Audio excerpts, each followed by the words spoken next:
Detestei logo o doutor Roxo. Em sua casa sofri vida dura e claustral, e foi um inefável gosto quando, no primeiro ano de direito, um desagradável eclesiástico morreu miseravelmente de um antraz. Passei então para a divertida hospedagem das Pimentas. Conheci logo, sem moderação, todas as independências e as fortes delícias da vida. Nunca mais rosnei a delambida oração a São Luís Gonzaga, nem dobrei o meu joelho viril diante de imagem beata que usasse auréola na nuca. Embebedei-me com alarido nas camelas, afirmei a minha robustez, esmurrando sognolentamente o marcador do trono. Fartei a carne com saborosos amores no terreiro da erva.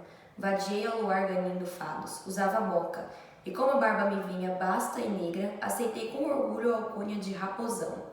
Todos os 15 dias, porém, escrevi a Titi, na minha boa letra, uma carta humilde e piedosa, onde lhe contava a severidade dos meus estudos, o recato dos meus hábitos, as copiosas rezas e os rígidos jejuns, os sermões de que me nutria, os doces desagravos ao coração de Jesus, à tarde, na sé, e as novenas com que me consolava minha alma em Santa Cruz no remanso dos dias feridos.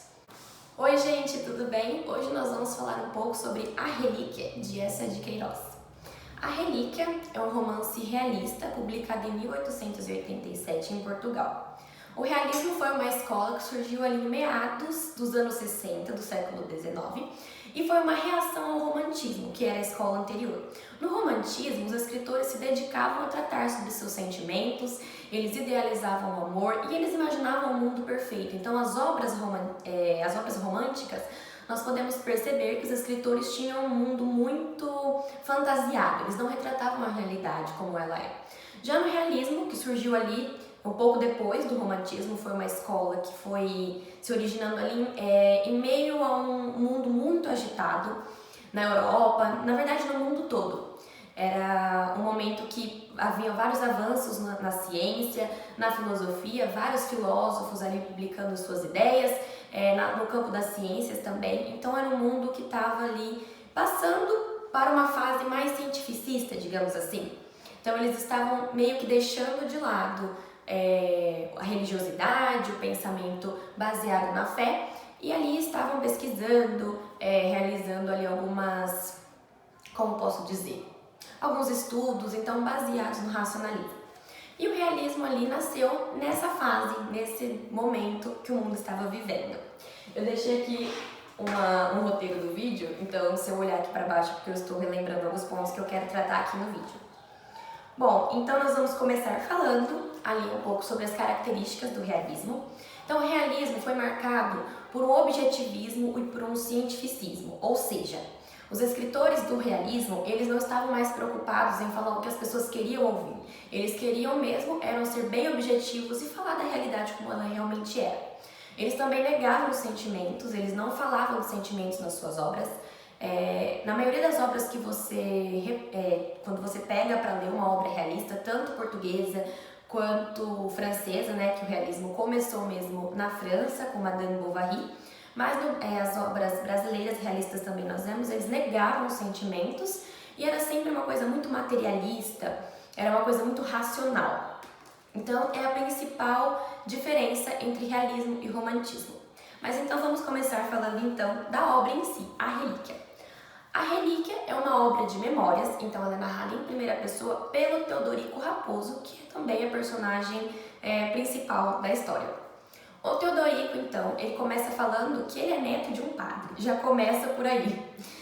Imagina o choque que as pessoas, principalmente os religiosos, a alta sociedade portuguesa não viu quando leu essa obra aqui, né? É o choque que eles não levaram, né? Enfim.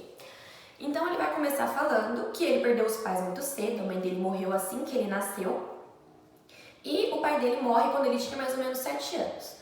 Então a Relíquia vai começar, ele vai contando como seus pais se conheceram, como foi a sua vida, onde ele vivia. Só que aos 7 anos, depois que o pai dele morre, ele é levado até Portugal para viver em uma quinta, no campo de Santana, mais precisamente. E ele vai morar com a sua tia, a Dona Maria do Patrocínio, que ele chama carinhosamente de Titi. Então ele nota, assim, mesmo que criança, quando ele chega até a Titi, Ele nota que ela é uma senhora muito até esverdeada, ela usa sempre panos pretos cobrindo o rosto, óculos. Ele conta que a casa dela é toda luxuosa, que ela tem um oratório, que nas paredes há retratos de santos, imagens. A Titi é uma mulher muito carola mesmo.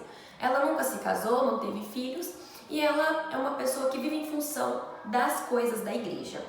Então tudo que ela faz é pensando no Senhor, em prol da igreja, e ela dá sempre ofertas muito boas às igrejas, aos mosteiros, enfim, tudo ali. E por isso que a casa dela é sempre cheia de padres. Então o Teodorico vai contar que desde que ele apareceu pela primeira vez, né, que ele tá na casa dela ali, que ele chega para morar com ela, ele vai percebendo ao longo da sua vida que a casa dela é sempre rodeada de padres que estão sempre bajulando ela, né? Afinal de contas, ela é muito rica.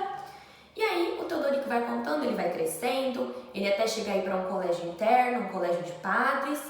E aí passa algum tempo e ele vai para a faculdade, vai estudar leis em Coimbra. Leis é direito, trazendo, né, para nossa realidade agora. Então ele vai estudar direito em Coimbra e essa passagem com que eu iniciei o vídeo, ele vai retratar a sua estadia em Coimbra. Então lá ele vai viver o auge, ele vai curtir a vida, vai conhecer mulheres. E o Teodorico, o ponto principal é a dualidade da obra. Porque o Teodorico, na frente da tia dele, ele vai ser um menino muito beato, um homem, quando ele cresce, muito beato. Ele diz que ele tem aversão a mulheres, ele não quer nunca se casar, ele vive em função da igreja. Ele diz que todas as vezes ele está na igreja, quando ele sai, que na verdade ele está indo encontrar mulheres, ele conta que ele estava na igreja, que ele estava conversando com os padres. Então a obra fica engraçada porque você vai notando a dualidade do Teodorico. Então, na frente da tia, ele é um menino muito santo, muito puro, muito beato. Por outro lado, o Teodorico, totalmente assim, alheio às coisas religiosas, ele não tem fé nenhuma, ele só finge. Então, por trás da tia, ele bebe, ele fuma, ele se envolve com mulheres, ele vive em prostíbulos. Então, ele vai contando aí a sua dupla personalidade. E é muito interessante que você vai acompanhando ao longo do livro e fica até engraçado, porque você vai notando que ele às vezes estava com a mulher que ele amava, que é a Adélia, uma mulher que mora lá em Portugal, né? E ele vai contando que quando ele sai da casa dela, ele chega na porta da casa da Titi, ele passa incensos pelo corpo para que ele chegasse cheirando a igreja. Então é muito engraçado. Só que aí a gente vai chegar na parte mais importante do livro. O que acontece? A Titi pede para o seu sobrinho, ela ordena que o seu sobrinho, Teodorico, vá fazer uma romaria, né, até Jerusalém, Terra Santa. E aí ele vai e pensa, meu Deus, eu vou pro fim do mundo. E aí ele abre um mapa, ele vai olhando lá e fala, mas para chegar até Jerusalém eu vou ter que passar por lugares divertidos, Alexandria, enfim, alguns outros lugares que ele acreditava que seriam assim, bons para passear, para conhecer mulheres, enfim. Então ele parte até Jerusalém e aí vai começar toda uma viagem onde ele tem que ir encontrar uma relíquia para a tia dele. A Titi fala, se você acha que eu mereço pelos anos que dediquei cuidando de você, detalhe, a Titi nunca demonstra nenhum afeto ao Teodorico. Ela sempre foi uma mulher muito fria, ela nunca deu um beijo carinhoso no seu sobrinho, ela nunca falou eu te amo, então ela era uma mulher muito rígida, muito seca. E essa é a hipocrisia que o Eça de Queiroz quer tratar aqui na obra, a hipocrisia da igreja da época. Em A Relíquia, o Eça de Queiroz vai fazer uma afronta direta à igreja. Nas obras do Eça de Queiroz, ele sempre vai fazer uma denúncia falando de determinada classe social, às vezes a burguesia, às vezes a monarquia. Em A Relíquia é diretamente a igreja. Então o Teodorico vai partir para Jerusalém. E aí no meio do caminho ele encontra o Topsius, que é um alemão. E o livro é muito engraçado porque ao longo do livro você vai vendo que o Teodorico ele faz muitas piadinhas assim, ele é muito sarcástico, ele é muito irônico. As descrições da obra são bem detalhadas, é como se o Eça de Queiroz quisesse que nós víssemos como era o ambiente, como eram as vestes, como eram as personagens. Então as descrições são muito bem detalhadas. Para algumas pessoas fica até cansativo, porque você vai lendo e é muita descrição, ele descreve como é o ambiente, ele descreve as roupas das personagens, ele descreve como está o clima, como é o físico de cada personagem, ele vai descrevendo tudo isso, fotográfico mesmo. Então nós vamos aí acompanhando a viagem do Teodorico. Então ele chega até Alexandria, que é a primeira parada que ele vai fazer, porque para chegar até Jerusalém ele tinha que parar em Alexandria, lá no Egito. Então lá ele conta que ele conhece uma moça, uma inglesa chamada Mary. E a Mary, ele diz que ele vai viver muitas noites de amor com a Mary e eles vão ficar apaixonados, enfim. E quando chega o dia dele ir embora, lá pra Jerusalém, pra Terra Santa, a Mary faz um embrulhinho com uma camisola, com a camisola que ela utilizava ali nas noites deles. Então ela embrulha e deixa uma cartinha, um bilhetinho pra ele, bem íntimo. E coloca lá aquela camisola num embrulho de papel pardo. E aí, ele chega até Jerusalém com este embrulho e lá ele vai contando o que ele tá vendo. Ele não gosta da viagem, ele acha a viagem muito tediosa, ele não gosta do que ele tá vendo, mas enfim. E aí ele chega lá e já fica pensando, o que eu vou levar pra Titi para que ela tenha certeza que eu sou merecedor da herança. Tudo que o Teodorico faz é pensando na herança que a Titi vai deixar. Ou seja, todas as vezes que ele reza, todas as vezes que ele faz novenas, faz terço, ele está pensando na herança. Então essa relíquia ele pensa, eu preciso levar uma relíquia para que a Titi acredite que deixando a herança para mim é como se ela estivesse deixando para Jesus. E aí ele chega lá e ele encontra uma árvore que soltava espinhos. E aí ele monta uma coroinha lá, né, de espinhos e embrulha. Então ele já sabe que a relíquia vai ser a coroa de espinhos de Cristo. E tem uma passagem muito interessante que eu acredito que foi uma das que mais chocou a sociedade portuguesa na época, que é quando a gente não consegue ter certeza se o Teodorico sonhou ou se ele fez uma viagem no tempo. Mas tem um momento onde ele acorda e o amigo dele, o Topsius, vai falar, vamos Teodorico, nós vamos até o Santo Sepulcro. Acho que, se eu não me engano, é este lugar onde o Topsius fala que eles vão. E aí ele vai e aí começa uma viagem no tempo. E ele vai percebendo que ele está acompanhando tipo uma romaria, sabe? E aí vai passando e ele vai acompanhando o julgamento de Jesus, ele acompanha a crucificação, então é como se ele tivesse voltado no tempo. E aí Jesus foi crucificado e aí colocaram ele no túmulo, enfim. Só que tem aí um momento muito, muito interessante no livro, onde Teodorico fala que Jesus, na verdade, não ressuscitou. Ele só foi transferido de túmulo. E aí, quando as pessoas voltaram ao túmulo e viram o túmulo vazio, falaram, nossa, Jesus ressuscitou. Mas, na verdade, ele só tinha sido colocado em outro lugar. Então, foi um ponto assim que eu acredito que chocou muito a sociedade, porque foi como se eles quebrassem todo o dogma da Igreja Católica, né? Na verdade, da Igreja Cristã, do cristianismo em si. E aí o Teodorico tá voltando para Portugal, né? E ele tá com os dois embrulhos. O embrulho da relíquia sagrada, entre aspas, né? E o embrulho da camisa de dormir da Mary. E o que eu posso falar sem spoilers é só isso. Então, se você não gosta de spoilers, para o vídeo aqui, porque agora eu vou contar o que vai acontecer ao final. Então, agora eu vou começar falando o que vai acontecer. Então, ele tá com os dois embrulhos em mãos. E aí, quando ele tá indo embarcar para poder ir embora, uma mulher esfarrapada, uma mulher ali com uma criança no colo, chorando, passando fome, tá lá chorando, enfim, e ele fica comovido. E aí ele pensa, vou dar para ela revender a camisa da Mary, né? A roupa de dormir dela, porque vai valer algum dinheiro, afinal era de seda, enfim, muito bonita. E aí ele entrega o embrulho para essa mulher e parte para Portugal. Chegando lá, ele tá com um embrulho que ele acredita ser a relíquia. Então ele vai e entra e a Titi bajula ele pela primeira vez. A Titi não tá sendo fria com ele, ela tá como se ele fosse um deus, como se ele tivesse se tornado um santo por ele ter ido até Jerusalém. E aí chega o momento de abrir a relíquia. Então eles estão todos lá no oratório, Teodorico, a Titi, as empregadas da casa, os padres que viviam ali na casa da Titi, os tabeliões, que a Titi era uma mulher muito rica, então ela tinha vários tabeliões ali, várias pessoas do ramo ali para cuidar do dinheiro dela, enfim. Então tá todo mundo lá reunido para ver o que era a relíquia. E aí quando o Teodorico abre a caixa para que a Titi pegue a relíquia, adivinhem só o que tinha no embrulho. Lembra que ele estava com 2 embrulhos, o da roupa da Mary, com um bilhetinho de amor, e a coroa de espinhos.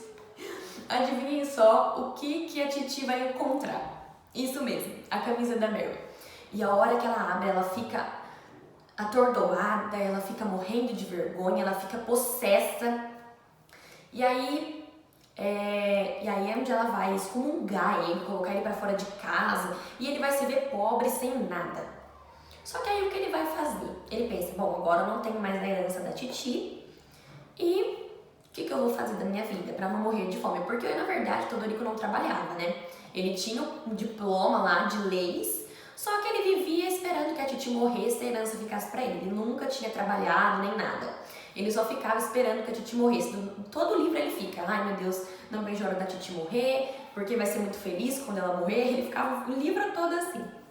E aí, ele lembra que ele trouxe algumas relíquias, não só a coroa de espinhos, ele também trouxe água do Rio Jordão, ele trouxe uma ferradura do burrinho lá que levou a Sagrada Família lá.